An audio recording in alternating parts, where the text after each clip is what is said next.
Hi, welcome to my channel, Bret in Italy. I am Bret and I am in Italy. Today I am in the city of Trent. Those of you familiar with Catholic history, even remotely familiar with Catholic history, you will have heard of the Council of Trent. That council took place here in the mid-16th century over the course of about 20 years, I think 1545 to 1564, 63, something like that. The word Trent gives us the word Tridentine. All things are associated with Trent uses the word Tridentine, which comes from tridentum, which is the Latin word for Trent. And I want to turn this around and show you something up here. Square here by the Duomo, that's the cathedral in the background. And here there is a fountain of Neptune. And I'll just zoom in a little bit. You can see the trident that he's holding. That's a play on the Latin word for Trent, tridentum, which you can see also over here. This is the Diocesan Museum. You can see the Museo Diocesano Tridentino, the Tridentine Diocesan Museum. Tridentine come from the city, they come from the word here, including the Tridentine Mass. So there's a lot of people who go to the Mass in Latin, the Latin Mass or the Tridentine Mass, which really comes from here. At least it takes its name from here.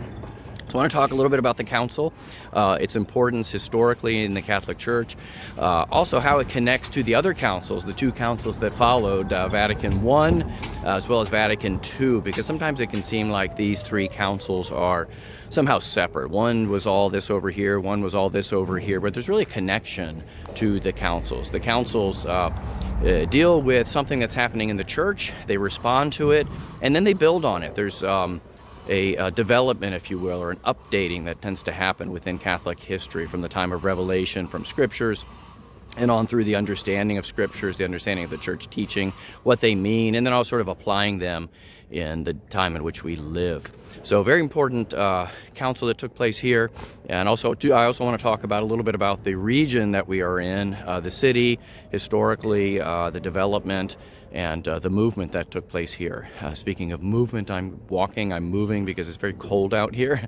It's January 5th, the day before Epiphany, 2026, and the temperature is about, I think this morning it was 25 degrees Fahrenheit, about 5 below Celsius. So I'm going to keep moving. I'm going to try and go inside one of these churches, maybe speak in there if I can, because last thing I want to say is there are two main sites associated with the council today. The cathedral behind me, that was one of the most important sites where the decrees were promulgated. There's another church right back over here, not far, St. Mary Major, Santa Maria Maggiore, where I think the third session was held. Most of the decrees were read and promulgated inside that church. There's also a couple palaces, which I probably won't go to. But a lot of the people, the theologians and the bishops and cardinals who are here as part of the council stayed in a lot of these sites. So I'm going to put this on pause, walk on over here and go into the front of the cathedral, talk a little bit about the cathedral itself and what happened in here, and then we'll go to St. Mary Major. All right, I was going to go into the cathedral here, but there's Mass underway, so I can't speak in there. I'll go there after Mass finishes. But before I do that, I want to just show you a little bit about, talk a little bit about this area and how unique it is. Let's see, where was I? Just saw a minute ago. We're surrounded by mountains, and I'm right here in the main square, so you can't really see them as well. If I back up over here, you can see behind me. If I can change the light a little bit here, you can start to see some of the mountains in the background. There they are coming up over there. You see the peaks, lots of skiing here in the winter, and we spent a couple days on the slopes of Monte Bondone, which is back that way actually, and good skiing. And my son snowboarded, our 8-year-old snowboarded. I hadn't been on the slopes in many years, and it did come back to me just like riding a bike. So lots of skiing here. We're in the Alps. We're in northern Italy in a region called the Trentino Alto Adige, which is on the border of Austria. And so it's known really in the winter for skiing. There's also a university here. Let me turn this back there. Just behind, there it is, Monte Bondone. There's no snow up there now on this side of the mountain, but on the north side, there's lots of snow. We did some skiing there. So lots of winter sports here in the winter, summer hiking, and just generally alpine culture, alpine sports. It's also, so we're near the Alps, but also the Dolomites. The Dolomites are a unique rock geological formation that are much older than the Alps, much lower and unique. So I don't know if you ever saw the Sylvester Stallone movie Cliffhanger, that was shot in the Dolomites in northern Italy back in the 80s, depending on your age, you may remember that movie or not. So naturalistically, it's a beautiful region, and lots of people come here for these sports. But I came here for that with my family for a week here between Christmas and the Epiphany, New Year's and the Epiphany, but also because I wanted to explore these sites related to the council. So we're going to walk down to the other church, St. Mary Major, Santa Maria Maggiore, which is the second of the two main churches. I'm going to turn the carrying her skis and their ski gear. I'm going to hit this. And as I walk down to St. Mary Major, just tell you a little bit about the council, why it was called, how it got, how this site was chosen, which is kind of unique because now, the councils will be in the Vatican. Vatican I was in Rome, Vatican II was in Rome. Any future councils will almost surely be in Rome. But in the 16th century, it wasn't like that. And so, first of all, the council was called really by the emperor. Charles V called the council with the Pope. I believe it was Pope Paul, was the initial Pope, Paul III maybe, who initiated the council, and again 1545, and it was a response to a couple things. The main reason was the disunity caused by the Protestant Reformation, which, if you'll recall, in 1517, I believe it was, Martin Luther famously nailed his 99 theses to the cathedral door of Wittenberg with questions about certain teachings and practices that were happening in Rome and in around the Catholic world. Led to a schism, and eventually a full-on excommunication between Luther and the followers. It became the Lutheran churches, and then there's the Calvinist break. There was this break with Zwingli, John Wesley, the Anglican Church with King Henry split off, so lots of disunity, and historically it might be a little bit interesting or curious or challenging, even really for us to think back at a period where there was no separation of church and state. The states and kingdoms were religious. There was a unity, and that's why the emperor, Charles V, called the council, because the religious schism, the religious separation, was breaking up the unity of the empire. So the emperor wanted a council. He wanted unity. So with the Pope, they worked out a location. And this is interesting. Speaks to why this site was chosen, because we are in the farthest northernmost region in Italy. It borders it's Trentino Alto Adige, and it borders Austria. It's a unique area today because they speak Italian here, but if you go just a little bit farther north, they start speaking German. We're still in Italy, but the culture is very German. Even here, there's a lot of Germanic or Austrian influence in the food. You get on any dinner menu, you get this typical Tyrolese Trentino food, which includes like lots of polenta, lots of, for dessert, strudel, pretzels. There's pretzel shops all over the place. There are goulash, which is not really Austrian, it's more Central European, but you have goulash on the menu. Again, we're in Italy, but we have these sort of Germanic, Austrian foods, canderoli, something like that, and pretzels. So anyway, lots of Germanic, Austrian food and influence around here, because this place really, from the High Middle Ages, was part of the Germanic Empire, the Habsburg Empire. And then it was part of Austria in the modern period until World War I. In World War I, Italy was fighting over these northern, they were southern Austrian mountains, because they wanted to have access to the pass, the Brenner Pass, through the Alps. And so Italy fought passionately for this part of northern Italy. And after World War I think it was 1919, a lot of the lower part of Austria switched and became part of northern Italy. So the border shifted north. So this was always an Italian-speaking region, even though there's a lot of Germanic influence and Austrian influence. But if you go just north of here, let me turn the surroundings here behind me, Mount Bondone. But if you go just north of here, probably 15 miles, you're still in Italy, but you get into these Germanic, Austrian-speaking or German-speaking areas. So part of Italy, but they speak German as a first language. So this kind of ties into the reason why this area was chosen to be part of the council, because the emperor wanted it to be an imperial territory for a couple of reasons. One is he wanted to be able to control, maybe access to it, to provide protection. He also chose this city because it was what's called a bishopric princely city. It was a city run by, instead of a nobleman or a duke or a baron, a layperson, nobleman, it was run by and administered by a bishop, and that was typical in these part of the lower part of the German Empire, where you had bishops who were princes. They call them princes, but they were bishops who ruled over, governed territories as if they were the political rulers, because they were the political rulers. They were religious rulers as well of the church, but also political rulers. So this was a prince-bishop city. By the way, I'm standing in front of, along the side of St. Mary Major, which we'll go in a few moments. You can see the facade over here. So this area was chosen for that reason. Now you say, well, the Pope, he's the head of the church. Why don't you just do it in Rome? Well, because the emperor was offering the control over protection, transportation, and also, too, this was a little bit of an overture to the German-speaking Christians, the Protestants, who had just split away. So they wanted to be somewhat close to a German area, so that initially there was a hope that there would be unification between the Catholics and the Protestants. That didn't happen. So that's why this place was chosen. So let me see if I can go inside now. There's Mass at 9 o'clock, but I'm going to try and go in and talk a little bit more about the council once we get in. I'm inside the church now. This is the Church of Santa Maria Maggiore, St. Mary Major. It was one of the sites of the promulgations of the decrees that were announced. I'm going to walk over here. This is a good time to be here because Mass starts in about 25 minutes, so there's nobody here now. Let me turn the nave. That's the inside of the dome. It's a Mary, looks like Mary Queen of Heaven. And down here you have Mary Assumption.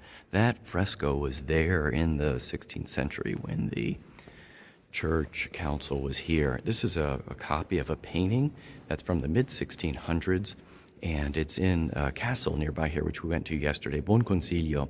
But this is the nave here, and it looks like almost like a V shape, but it's just a perspective. It's really the nave that we're in now from the back of the church facing forward. And you can see up there the dome, which is this image here. So that image was there during the council. This is one of the third councils. You can see all the conciliar fathers here. These are all the priests and bishops and theologians. Down here you can see some of the religious orders and friars and Dominicans, Franciscans. And you have the guy taking notes here, the secretary. Over here you have the cardinals. So they would come into these, St. Mary Major and the cathedral, which I'll go to next, after decrees were approved, and they had different sort of working sessions in different palaces around town. There was Palazzo Thun, another one, two or three other ones that really were actually built up here in the city of Trent, specifically for the council, because when they chose this city, there's a lot of criticism. Again, I told you before why it was chosen, but the fact that it was chosen was unique because there only 6,000 people lived here. And you're going to bring a council here, which at the beginning, this is going to seem strange. There were 3 sessions in the Council of Trent. The first one, there's about 50 council fathers who came to be part of it, but they each had a large retinue. Some of them had as many as 100 people. Towards the end, in the last session, there were about 200, 250 council fathers, but again, each of them had up to 100, 120 people in their retinue. So there were thousands and thousands of people coming in a city of 6,000 to 8,000 people or so. So a lot had to be built, a lot of palaces and places for the people to stay. Food had to be guaranteed, security, water, obviously, health. So again, that's one of the reasons why this place was chosen. Also because it was safe from the plague. It was up here in the mountains, and they didn't really have a problem with the plague, and that was always an issue back in that period.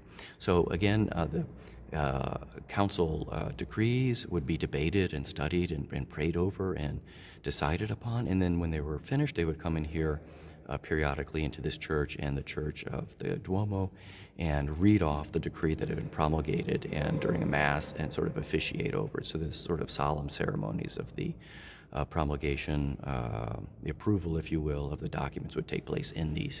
Turn around forward.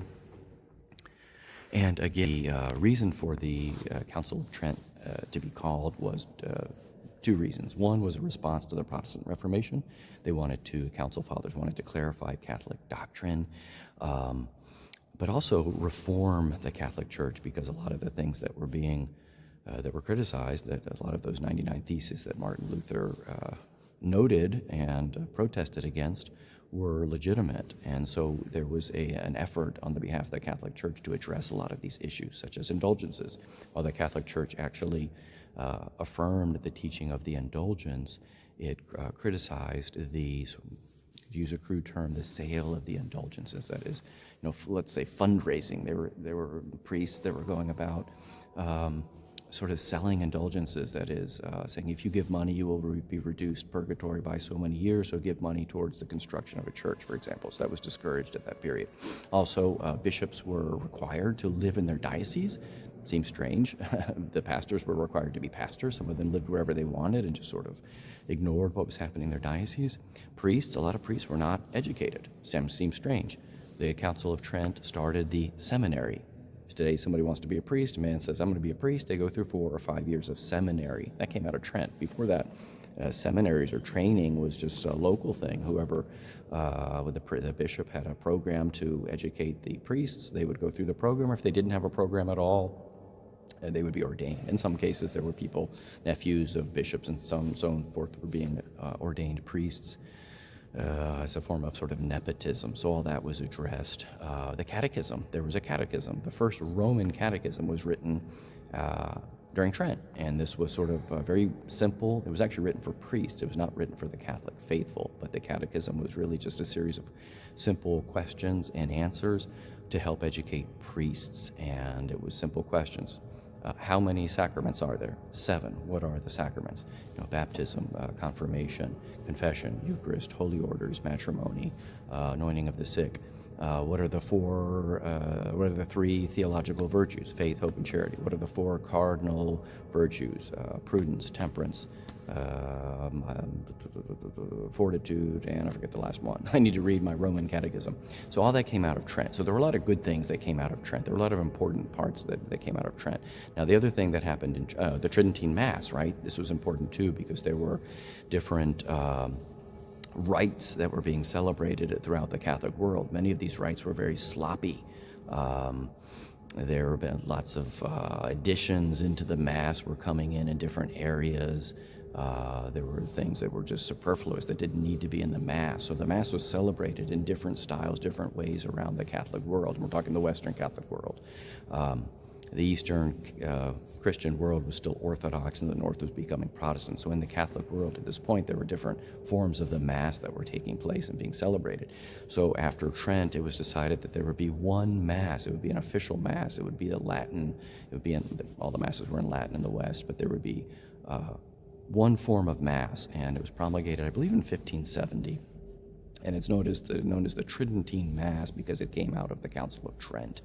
And there were some exceptions. If a rite in the Catholic world was over 200 years, been around for 200 years, it was sort of grandfathered in. So there was the Dominican rite that stayed. There was the Ambrosian rite in northern Italy that stayed, still celebrated today. In Spain, there was one called the Mozarabic rite or something like that.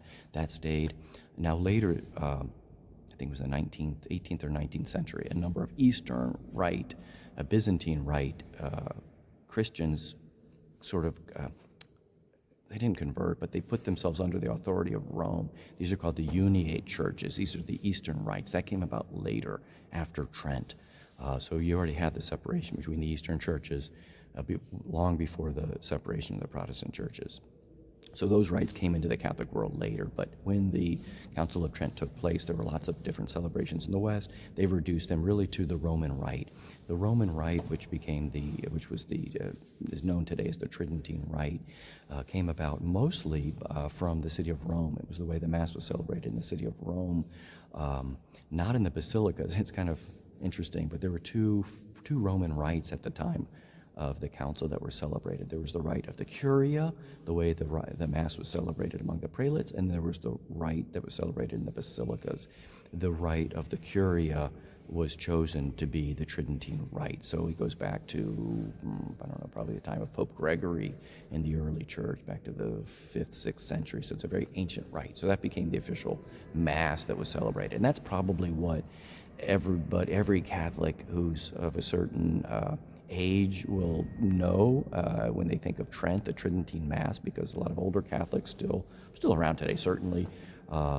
They were altar boys, children, when the Mass was celebrated in Latin, because it went over to the common Mass today, the Nova Ordo, the new Mass today in 1970, I think, 72, 74. It was promulgated, so the Mass switched from Latin into the modern Masses, the contemporary Mass that we know today.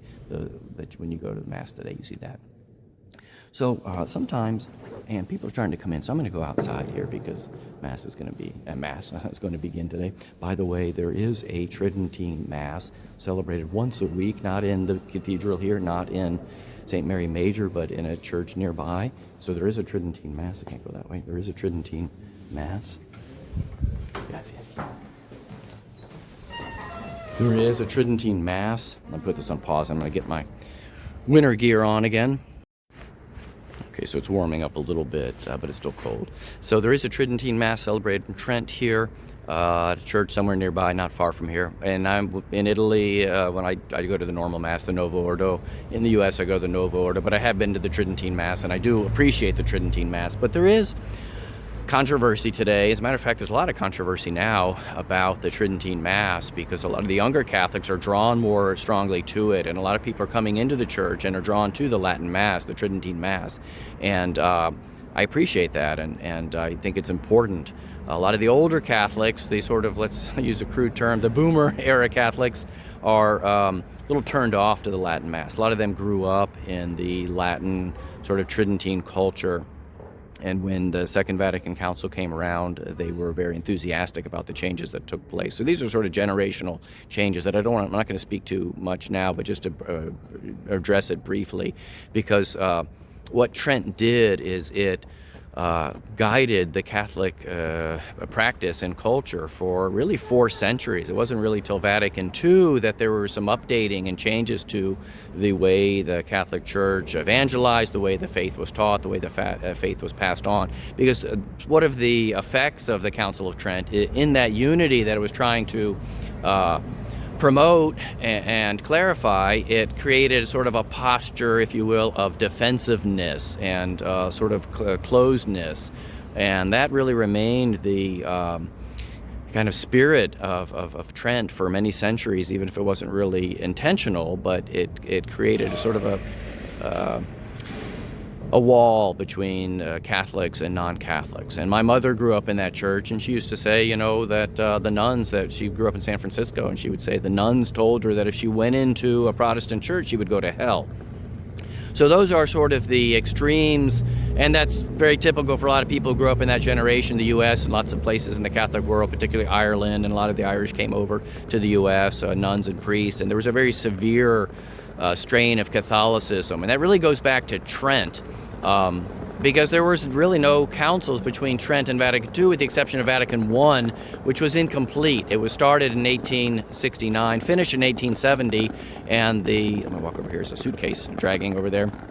And it was an attempt to address the secularism that was creeping into society, rationalism that was philosophically, that was looking at religion as superstitious, also the suppressions of the church through the Napoleonic suppressions and the state suppressions. They were closing churches because they were looked at as irrational and superstitious and medieval, and they were trying to be modern. So the First Vatican Council was called in 1871 to address 2 things. One is rationalism, and there were only 2 decrees that were promulgated in Vatican I, and one was a document on faith and reason, and basically said that reason without faith is incomplete. But it also said, this is interesting, faith without reason is incomplete. So you can fall into 2 errors. One is just to be reasonable and say, hey, all truth we can be discerned through reason. The other is to say we don't need reason, we don't need knowledge, we don't need science, we don't need these things, we just need faith. That's incorrect, and that was promulgated in Vatican I. The other thing that was probably more remembered after Vatican I as the Pope declared the doctrine of papal infallibility. There would have been much more to Vatican I, but unfortunately, it's ironic because they were speaking to this issue of secularism.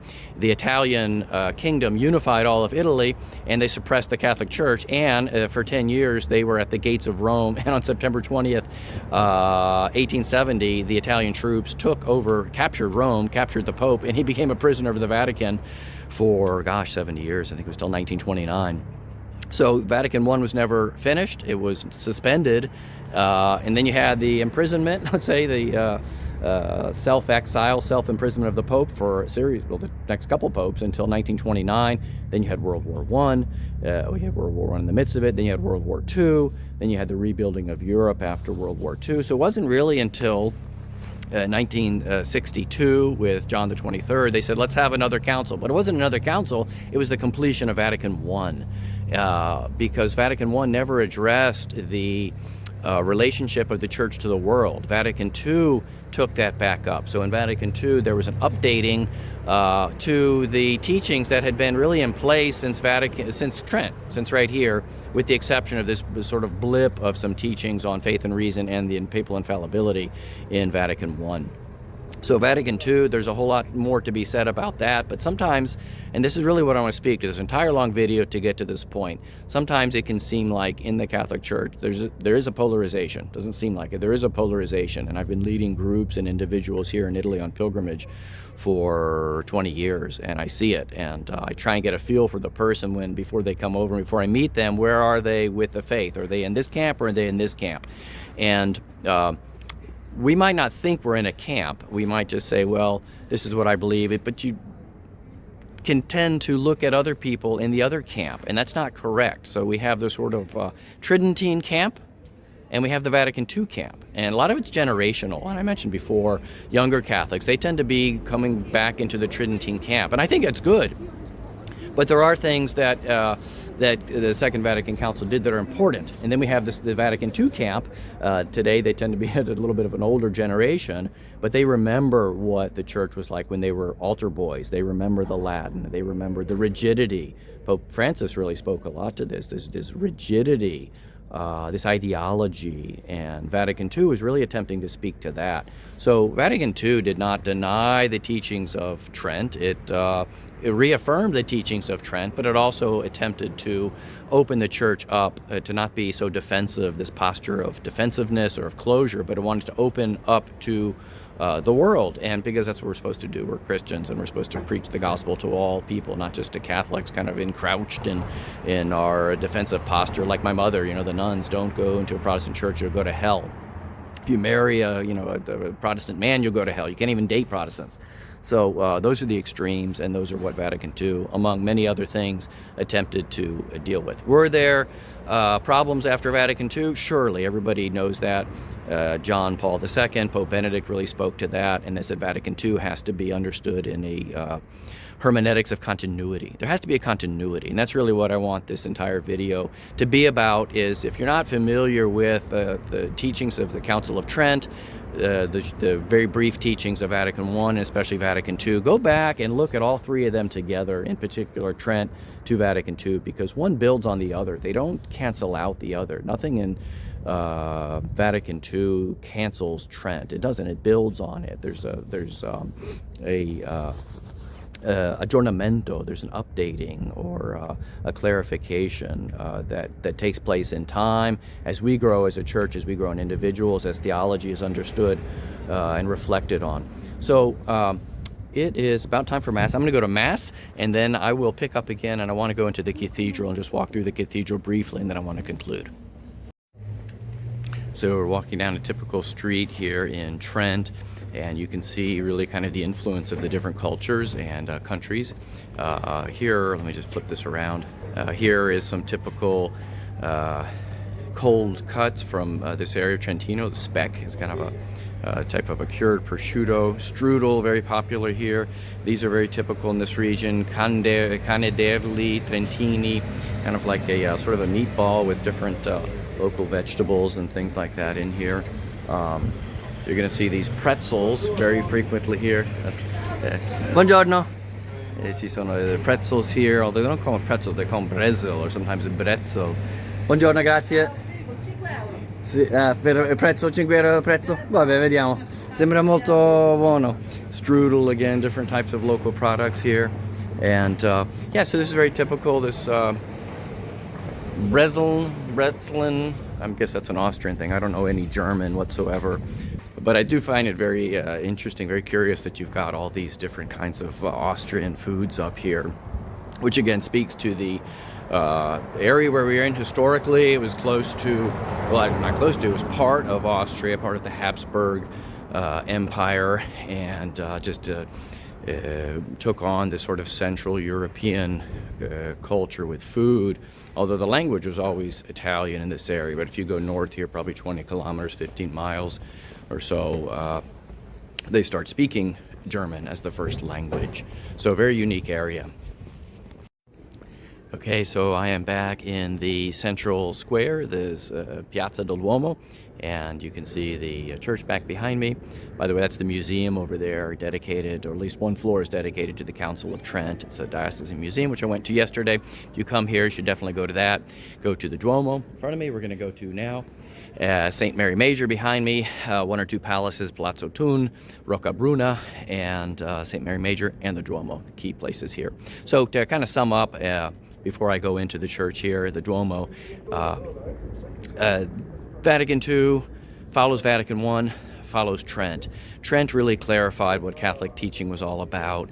Vatican I very briefly tried to address the issue of rationalism that had crept into the society, that was making religion look superstitious, and then confirmed the authority of the Pope. Vatican II was really to sort of take those ideas, to take those teachings, the truth that were revealed and clarified, and to bring it into the world, to engage the world. So one develops on the other, one fulfills the other. So, you know, here we are in Trent, probably the most important council of the Catholic Church, with the exception of the early councils, the ecumenical councils in the first few centuries. But in since the Middle Ages, this is definitely the most important council of the Church. So we're going to go into the cathedral, and this is where the most important decrees were announced, promulgated. Some of the debates took place within here. More of them took place in the buildings kind of surrounding here, which some of these are probably from the Renaissance era. Some of them are from more modern times. But this is really the heart of the Council of Trent, the cathedral here, the Duomo. So we'll go in, show it to you. And as I do that, remember to like my video, subscribe to be a follower, and I have a number of books on Amazon. I don't monetize this channel, but I could, because I have over 1,000 followers. I don't have a lot of followers. I do this really as a service, but I do have some books, and my writing is really kind of how I make a living. I have 3 kids, and your support is appreciated. So let me turn this around. We'll go in, and I think it's okay to film in here.